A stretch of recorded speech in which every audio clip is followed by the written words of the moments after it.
اور ایران کے درمیان بالواسطہ رابطے ہو چکے نمائندگان کی ملاقات پاکستان میں ہو سکتی ہے۔ جرمن وزیر خارجہ جوہان ویڈے-فول کا کہنا ہے کہ میری معلومات کے مطابق امریکہ اور ایران کے درمیان بالواسطہ رابطے ہو چکے ہیں۔ دونوں ممالک کے درمیان براہ راست ملاقات کی تیاریاں کی گئی ہیں۔ دونوں ممالک کے نمائندوں کی ملاقات جلد متوقع ہے۔ دونوں ممالک کے نمائندوں کی ملاقات بظاہر پاکستان میں ہو سکتی ہے۔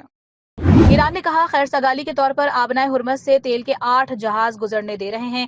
صدر ٹرمپ کا دعویٰ، کہا ایران نے بات چیت میں سنجیدگی ظاہر کرنے کے لیے آبنائے ہرمز سے جہاز جانے دیے۔ میرا خیال ہے وہ پاکستانی پرچم والے جہاز تھے۔ پھر ایران نے ایک بات پر معذرت بھی کی اور کہا ہم 2 مزید جہاز بھیجیں گے۔ صدر ٹرمپ بولے مجھے لگتا ہے ہم صحیح لوگوں سے بات کر رہے ہیں۔ پاکستان نے دنیا میں امن اور استحکام کے لیے کامیاب سیاسی اور ملٹری ڈپلومیسی کا لوہا منوایا۔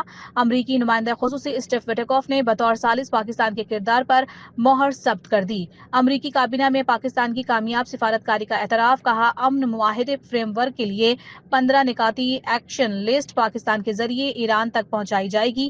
پاکستان ایران اور امریکہ میں بطور ایک ثالث کے اہم کردار ادا کر رہا ہے۔ پاکستان کے ذریعے ایران کے ساتھ مضبوط اور مثبت پیغامات اور مذاکرات سامنے آئے ہیں۔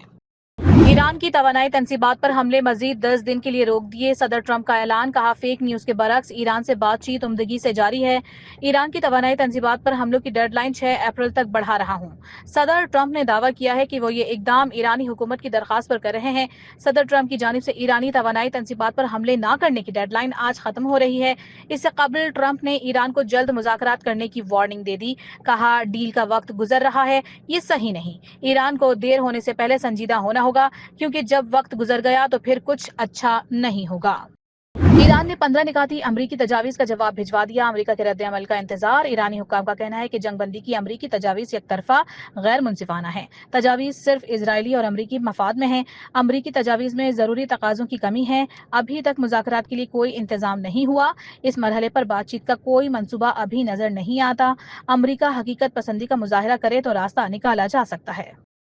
امریکہ اسرائیل کے ایران پر حملے۔ اسرائیل کا ایرانی فضائی دفاعی نظام میزائل تنصیبات پر حملوں کا دعویٰ۔ اسرائیلی فوج کے مطابق تہران میں بیلسٹک میزائل اور دیگر ہتھیار ساز مراکز کو نشانہ بنایا گیا۔ مغربی ایران میں میزائل لانچرز، میزائل ذخیرہ کے مقامات ہدف بنے۔ ایرانی میڈیا کے مطابق رہائشی مقامات پر نشانہ بنایا گیا۔ قم میں 6 افراد شہید۔ تہران پر حملوں میں کئی عمارتیں تباہ۔ امریکی سینٹ کام کا کہنا ہے کہ آپریشن ایپک فیوری کے تحت 10,000 سے زائد اہداف پر حملے کیے گئے۔ اسرائیل کا ایرانی بحریہ کے کمانڈر کی شہادت کا دعویٰ۔ تنگسری کے ساتھ ایرانی بحریہ کے اعلیٰ افسران بھی شہید۔ ایران نے تصدیق یا تردید نہیں کی۔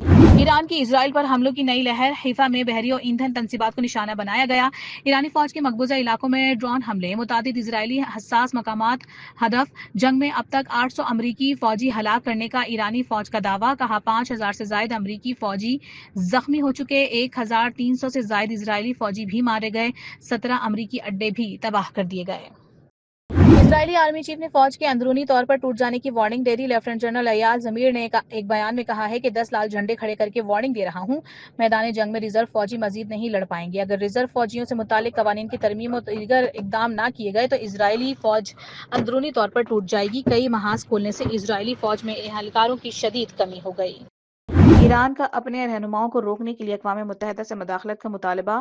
یو این میں ایرانی مستقل مندوب کا یو این سیکریٹری جنرل کے نام خط لکھا کہ ایرانی رہنماؤں کے قتل کا منصوبہ روکنے کے لیے مداخلت کی جائے۔ گتریس سینئر ایرانی رہنماؤں کو قتل کرنے کی دھمکیوں کے خلاف موقف اختیار کریں۔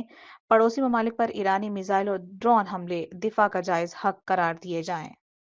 اقوام متحدہ کی سلامتی کونسل نے ایران جنگ پر بند کمرہ اجلاس آج طلب کر لیا۔ خبر ایجنسی کے مطابق اجلاس روس کی درخواست پر بلایا گیا۔ اجلاس میں امریکہ اور اسرائیل پر ایران میں شہری تنصیبات پر حملوں کا معاملہ زیر بحث آئے گا۔ روس نے شہری تنصیبات پر حملوں کو ایجنڈے میں شامل کرنے کا مطالبہ کیا ہے۔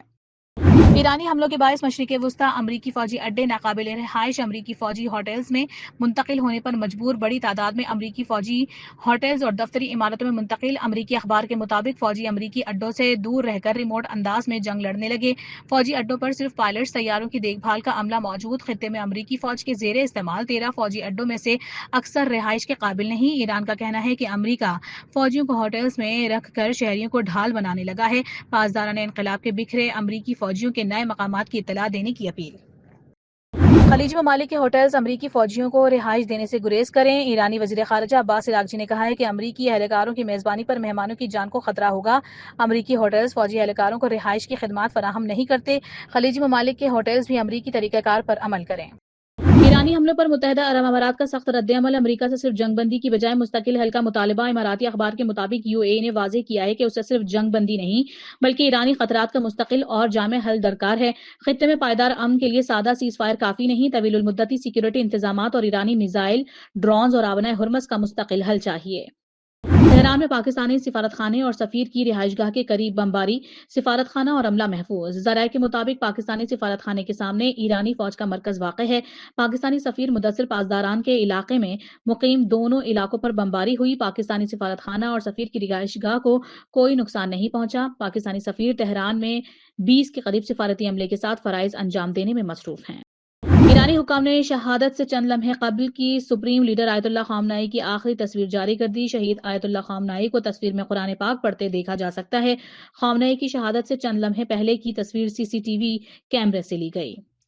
مشرق وسطی میں جنگ کے 28ویں روز بھی فضائی آپریشن بری طرح سے متاثر ہونے لگا۔ پاکستان سے 54 پروازیں منسوخ، متعدد تاخیر کا شکار۔ لاہور کی 17 اور اسلام آباد کی 20 پروازوں کی آمد روانگی میں دیر ہوئی۔ مشرق وسطی کی منسوخ پروازیں 2566 ہو گئیں۔ خلیج کی صورتحال کے باعث عالمی مارکیٹ میں خام تیل کی قیمتوں میں اضافے کا سلسلہ جاری۔ عالمی مارکیٹ میں برنٹ خام تیل کی قیمت $106 فی بیرل کی سطح پر پہنچ گئی۔ WTI خام تیل کی قیمت میں معمولی کمی۔ UAE مربن خام تیل 6% اضافے سے $112 فی بیرل میں فروخت۔ گولڈمین ساکس کا کہنا ہے کہ بلند تیل قیمتوں سے امریکہ میں ماہانہ 10,000 افراد بے روزگار ہوں گے۔ 40 سال پیٹ کاٹ کر افغان بھائیوں کی خدمت کی، صلہ اچھا نہیں ملا۔ افغان بھائیوں سے کہتا ہوں کہ پاکستان میں قتل و غارت گری بند کریں۔ افغان حکومت پاکستان میں دہشت گردی کی سرپرستی نہ کرے۔ فیلڈ مارشل عاصم منیر کی موجودگی میں یہ نہیں ہو سکتا کہ آپ پاکستان کو کوئی نقصان پہنچا سکیں۔ وزیر اعلیٰ بلوچستان سرفراز بگٹی کا پشین میں جلسے سے خطاب۔ صوبے میں نئے اضلاع بنانے کا اعلان۔ ایران پر اسرائیلی حملوں کی مذمت۔ کہا حالات کی وجہ سے میں گھر سے نہیں نکل سکتا لیکن میں بلوچستان میں کونے کونے میں جاتا ہوں۔ وزیر اعظم شہباز شریف کا بانی PTI کے خلاف فتح کی عزت کیس۔ بانی کی حق کے دفاع سے متعلق نظرثانی اپیل سننے والا بینچ تبدیل۔ سپریم کورٹ کا 3 رکنی نیا بینچ تشکیل 31 مارچ کو سماعت کرے گا۔